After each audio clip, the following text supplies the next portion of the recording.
মানুষ শোন, আমি তো দাদু বাড়িতে যাচ্ছি তোর বোনকে নিয়ে। তোর তো পরীক্ষা না, তুই বাড়িতেই থাক কেমন।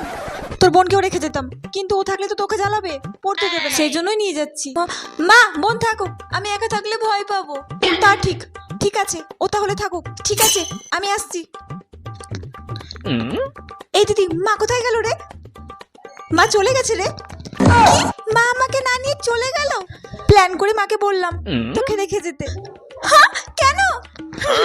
আমি বাড়িতে বসে বসে ডাল ভাত খাবো আর তুমি দাদুর বাড়িতে গিয়ে ভালো মন্দ খাবে, সেটা তো হবে না। আমাকে রেখে দিলি তো, দাঁড়া তোকে আমি চালিয়ে খাবো।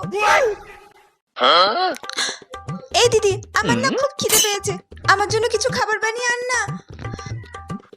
দাঁড়া দিচ্ছি, এই নে। এটা কি? ওটা রুটি, চোখের মাথা খেয়েছিস নাকি? দেখতে পাচ্ছিস না? পোড়া কেন? ওটা চাল